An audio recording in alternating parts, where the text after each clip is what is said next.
I was staring at this jaggedly torn piece of heavy cardstock. It was about to completely destroy a $47 million family empire. And honestly, it all came down to one single missing barcode. If you've ever watched a toxic person build their whole life on a throne of lies, you know this feeling. Welcome to Karma's Diary, where we finally speak the truth. Today, we're talking about a mother-in-law obsessed with her pristine reputation.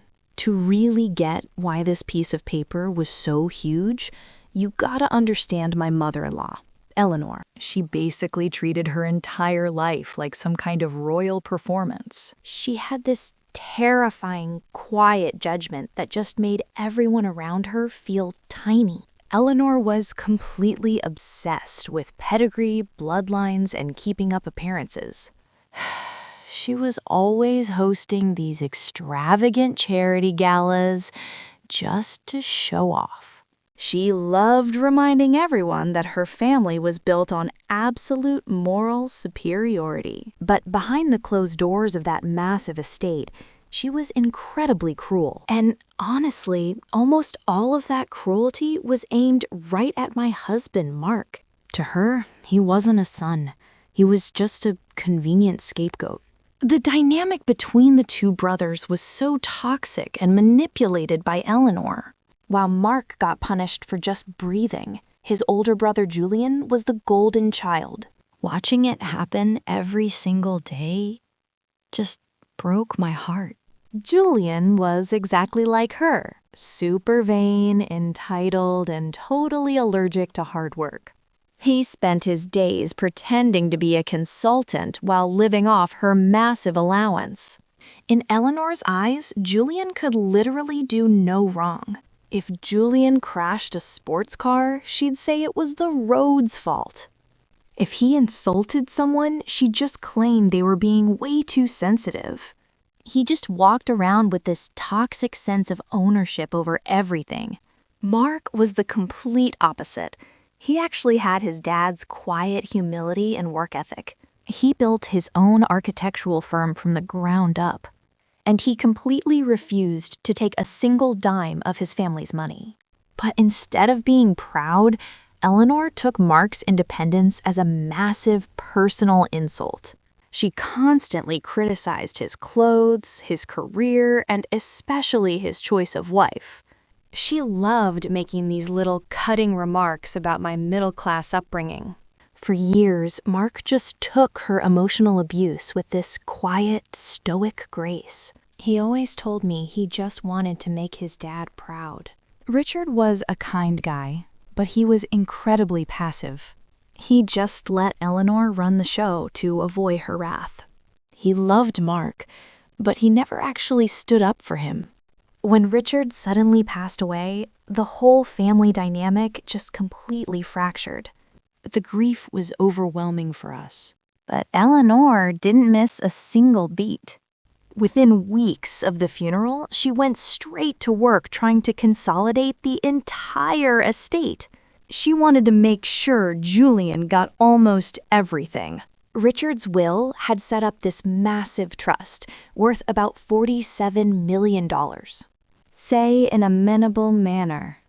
It was meant to be divided equally among his biological descendants. But Eleanor hired these aggressive wealth managers to find a loophole. She claimed that because Mark started his own firm, he basically forfeited his right to the legacy. She wanted to give Julian 95%, leaving Mark with this tiny, insulting fraction just to humiliate him. During all this tension, Eleanor demanded I come over to the estate to catalog Richard's home office. She claimed she was too emotionally fragile to do it herself. But honestly, I knew she just wanted someone to order around. I really had no choice but to agree. I spent 3 grueling days packing up books and organizing files. She just hovered over me, making these snide remarks about how ungrateful Mark was being. Every single hour in that house felt like an absolute eternity. On the afternoon of the third day, she finally left to attend some country club luncheon. I was left completely alone in the study, and the house got incredibly quiet. I took a deep breath and just got back to work. I was clearing out the bottom drawer of this heavy antique filing cabinet. As I pulled out the last stack of papers, I noticed a false back panel. It wasn't even locked, just wedged really tightly in place. My curiosity totally got the better of me, so I pulled the panel loose. A single, unmarked manila folder just slipped out and fell onto the floor. It looked completely out of place hidden back there. I picked up the folder and slowly opened it up. Inside was a piece of paper that made my blood run absolutely cold. It was a torn lab report, and it was about to change everything. It was a lab report from a highly exclusive, private genetics facility. The date on the document was from exactly 5 years ago. But what made it so strange was that the top half of the paper had been violently torn off. The tear was jagged and desperate, leaving only the bottom half of the results intact. It clearly stated in bold black letters, probability of paternity 0.0%. The tested alleged father is excluded as the biological parent. I sat back on the floor, my heart pounding in my chest. A paternity test. A failed paternity test, hidden away in the deepest corner of Eleanor's pristine study. My mind instantly raced back to exactly 5 years ago. I remembered that year perfectly because Richard had suffered a severe medical crisis. He needed a highly specific bone marrow transplant, so the doctors tested both Julian and Mark. Julian had completely panicked, making a massive scene about his fear of needles. Eventually, the doctors took his blood. A few days later, Eleanor coldly announced that Julian's blood type and markers were entirely incompatible. Mark, however, was a perfect, unquestionable match. Without a second thought, Mark underwent the procedure and saved his father's life. He stepped up when his brother couldn't, doing exactly what a true son would do. I remembered how strangely Eleanor had acted during that time. Instead of being grateful to Mark for saving her husband, she was furious. She was hostile, erratic, and deeply resentful of Mark for weeks. Looking at the torn paper in my hands, a massive, earth-shattering realization hit me. Eleanor hadn't just been testing for a marrow match 5 years ago. When the hospital ran the comprehensive genetic markers, they must have discovered an anomaly. Eleanor must have secretly commissioned this private test to confirm her worst fear. When the results came back, she tore off the names and hid the document. She was too terrified to throw it away. But whose names were missing? I knew I couldn't just confront Eleanor, because she would immediately lie and destroy the paper. I needed solid proof. I carefully took a photo of the torn document with my phone, capturing the lab code, and put it back. I didn't tell Mark right away. He was already drowning in grief over his dad, and I wasn't going to drop this massive bomb without proof. So I made a super discreet phone call to the one guy who could actually help. Arthur was the family's estate attorney, and he'd known Mark's dad for 40 years. He was always respectful to us, unlike the rest of them. I asked him to meet me at this quiet little coffee shop across town, way off Eleanor's radar. When Arthur showed up, he looked sharp as always in his tailored suit. I'd caught him giving Eleanor these subtle looks of total disdain over the years. Now I just had to see if he'd actually help us expose her. I didn't waste any time on small talk. I just slid my phone across the table and showed him the picture of that torn lab report. I laid out my whole theory about the marrow transplant and how crazy Eleanor acted back then. Arthur stared at the screen. His face didn't move a muscle, but I swear his eyes got super dark behind his glasses. He just took this really slow sip of his coffee and sat there in total silence. Finally, he leaned in and spoke in this really careful, measured tone. He told me that as the family lawyer, he was bound by strict confidentiality. He made it crystal clear he couldn't confirm or deny a single thing. But then he casually drops that Richard's will is strictly for biological descendants. And he very deliberately points out that Mark, as medical co-executor, has the legal right to pull the unredacted lab files. Arthur didn't just give me the answer, he handed me a loaded weapon. That night, I finally sat Mark down at home. It was quiet, just the two of us, far away from his mom's toxic drama. I held his hands, looked him in the eyes, and gently got ready to tell him everything. I showed him the picture of the torn document on my phone. I walked him through the whole timeline, Eleanor's weird anger and what Arthur told me. I just sat there and watched a dozen different emotions wash over his face. First, he was confused, then in denial, and then just totally shocked. But finally, this devastating clarity hit him. Suddenly, his whole childhood made sense. Eleanor didn't hate him because he was flawed. She hated him because he was the living proof of her own betrayal. Mark didn't scream. He didn't break down. Instead, a deep, powerful calm settled over him. For his entire life, he had believed he was the problem. Now, he knew the truth.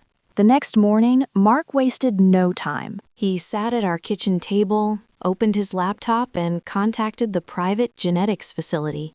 He was ready to get the proof we needed. Using his legal authority as the medical executor of his father's estate, and the faint reference code from the torn paper, he formally requested the complete, unredacted digital copy of the paternity test. Because it was an archived file, the lab advised us it would take exactly 5 business days to process. Those 5 days were an agonizing exercise in patience. We just had to sit and wait. Meanwhile, Eleanor was aggressively pushing forward with her plan to ruin Mark.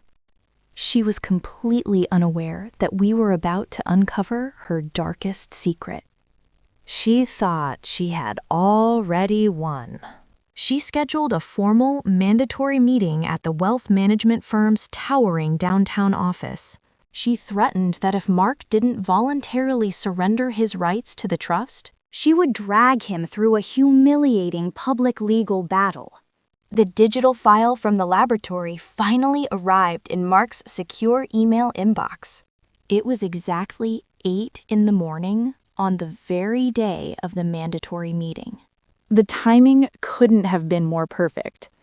We sat together at our kitchen table, holding our breath. We stared at the laptop screen as the heavy PDF file slowly loaded. Everything was riding on this one document. There it was. The complete, unredacted document. The top half wasn't torn off. It clearly listed Richard's name as the alleged father and Julian's name as the tested child. Probability of paternity, 0.0%. It was the ultimate, undeniable proof. Eleanor's pristine, royal facade was built on a massive, unforgivable lie. And we finally had the weapon to tear it all down. That afternoon, we pulled up to the wealth management firm's towering downtown office. It was this massive cold glass building that just screamed corporate intimidation. We knew exactly what we were walking into, but honestly, my stomach was still in knots. When we finally walked into that glass-walled conference room, the tension was absolutely suffocating. You could literally feel the heavy, judgmental stares tracking our every move. Everyone in that room was just waiting for Mark to roll over and surrender. Eleanor was already sitting right at the head of the massive mahogany table. She was wearing her signature pearls, looking every bit the cruel queen of her little empire. She had this smug, deeply condescending smile plastered across her face the second we sat down. Julian was slouched lazily in the chair right next to her, wearing this flashy pastel blazer. He was actually playing a game on his phone, looking completely bored by the whole thing. He was entirely unbothered by the fact that he was about to steal his own brother's inheritance. Arthur, the family's estate attorney, was seated quietly in the far corner of the room. He sat perfectly still in his flawless navy suit, with his vintage briefcase resting on his lap. He didn't say a word, but his sharp eyes missed absolutely nothing. Across from us sat 3 high-powered wealth managers in expensive dark suits. They looked visibly uncomfortable with the harsh family dynamics playing out right in front of them. But their laptops were open, and they were totally ready to execute Eleanor's ruthless demands. Eleanor didn't even bother to offer us a basic greeting when we sat down. She just immediately launched into this highly rehearsed, deeply insulting speech about the family legacy. Her voice echoed off the cold glass walls, dripping with fake sympathy and absolute authority. She looked directly across the table at Mark, her ice blue eyes narrowing with contempt. She actually told him that he didn't possess the character or the pedigree to manage the family's wealth. She boldly claimed that Julian was the only true heir who carried the family's values in his blood. Without breaking eye contact, she slid a thick stack of legal documents across the table toward Mark. Resting right on top of the papers was this heavy, gleaming, solid gold fountain pen. She told him that signing away his rights was the most honorable thing he could do for the family name. Mark just sat there and let her finish her entire toxic monologue. He didn't interrupt her. He didn't raise his voice, and he didn't show a single ounce of fear. He simply watched her dig her own grave with her own arrogant words, just waiting for the perfect moment. When she finally stopped talking, the room went dead silent. Mark looked down at the gold pen, then up at his mother. His voice was incredibly steady, completely devoid of fear. He told her he'd been doing a lot of thinking about family values and bloodlines. He agreed his father's legacy should be protected and that the trust should only go to the true biological heir. Eleanor actually smiled, thinking she had won. She leaned back and smugly told him she was glad he finally understood his place. But Mark didn't reach for the pen. Instead, he reached into his briefcase and pulled out a single, freshly printed piece of paper. He slid it slowly across the polished mahogany table, stopping it exactly in front of Eleanor. It was the unredacted paternity test. I watched her eyes drop to the paper. I saw the exact moment her brain registered the logo of the private genetics lab. The color completely drained from her face. She suddenly looked hollow, terrified, and incredibly old. Her hands started shaking violently, and she couldn't even speak.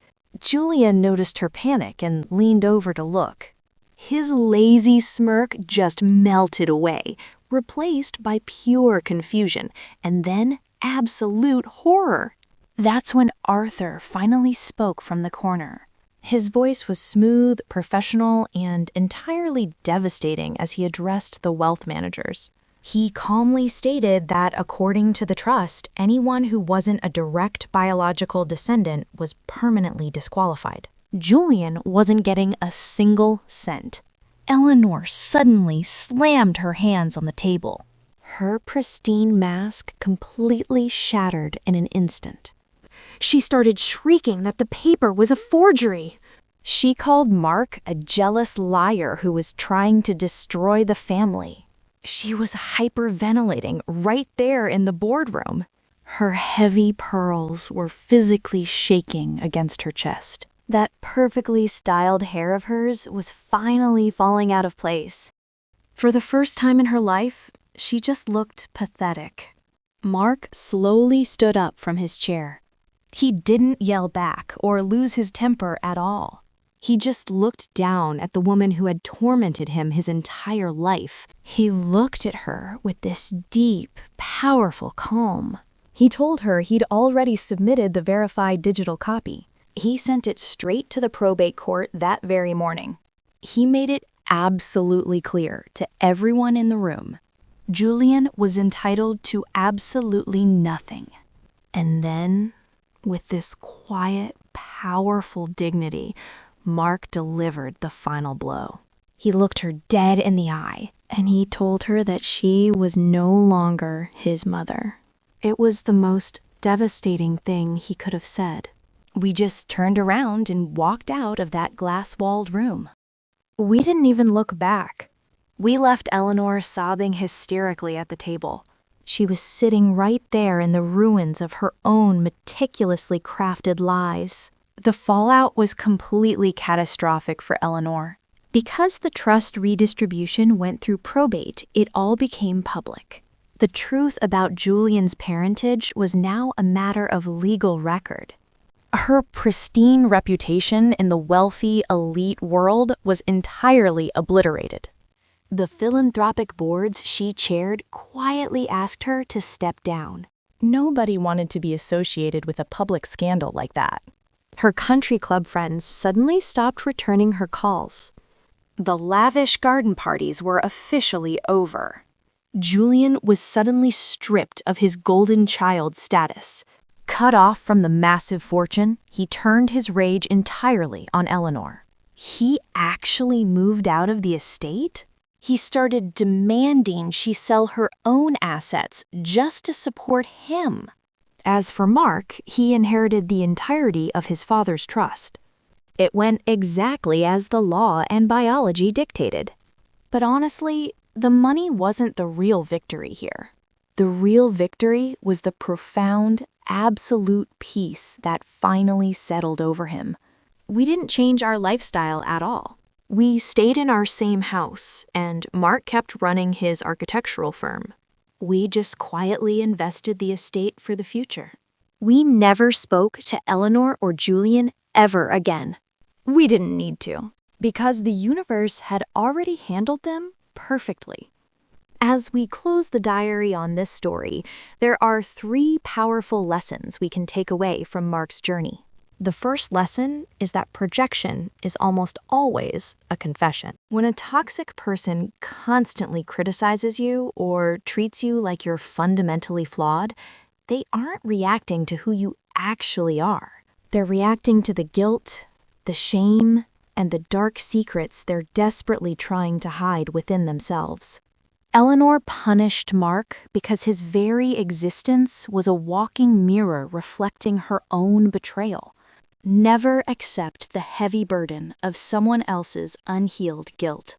The second lesson is to never mistake silence for weakness, and never mistake a lack of drama for a lack of power. The most effective boundaries aren't drawn with screaming matches or emotional explosions. They're drawn quietly, with undeniable facts and unbreakable resolve. Mark didn't need to shout to destroy Eleanor's empire. He simply handed her the truth and let her own lies do the rest of the work. Quiet luxury isn't just an aesthetic. It's an incredibly powerful way to execute your own emotional justice. The third and final lesson is that while biology doesn't necessarily make a family, the truth is the only foundation that can actually protect one. Eleanor tried to build a legacy on a foundation of deceit, demanding loyalty to a bloodline she herself had corrupted. In the end, the truth will always rise to the surface, completely unapologetic and entirely unavoidable. Protect your peace, gather your evidence, and trust that when the time is right, karma will never miss its mark. Thank you for opening Karma's diary with me today. If this story resonated with you and you know the quiet power of walking away from a toxic dynamic with your head held high, please leave a comment below. Don't forget to subscribe and turn on notifications because there's always another story waiting to be told. Until next time, keep your boundaries strong and remember the diary is always open. When you finally step out of the shadow of someone else's toxic expectations, the world looks entirely different. The air just feels lighter. The silence in your home is no longer a threat, but a comfort. We built our own sanctuary, far away from the cold eyes of the estate. Mark's firm didn't just survive Eleanor's grets, it completely thrived. He pours his energy into building foundations that are actually real. Unlike the fragile glass house his mother lived in, he finally knows his own worth. Meanwhile, the sprawling estate she fought so ruthlessly to protect now sits mostly empty. The grand mahogany halls are just a monument to a family that never really existed. It's a quiet, lonely place now. It's kind of funny how a single piece of torn paper held enough power to bring down an entire empire. But that's the thing about the truth. It doesn't need to be loud to be completely devastating. We keep that memory not as a weapon, but as a reminder. A reminder that we are the authors of our own lives, and we get to decide who is allowed in our chapters. You hold the pen to your own story. Closing the book on toxic family members is often the hardest thing you'll ever do. Society tells us to just keep the peace because they're family. But peace shouldn't cost you your soul. But you do not owe your peace to anyone who demands you sacrifice your sanity to keep their secrets. You are allowed to walk away. You are allowed to protect your own energy. So if you're sitting in the dark right now, wondering if you're the problem, take a deep breath. Look at the facts. Trust your intuition. And know that you are absolutely enough. This diary is a testament to everyone who has survived the golden children and the impossible standards. Your story matters, and your truth is valid. I'll be right here, waiting to share the next chapter with you. Stay strong, protect your peace, and I'll see you next time.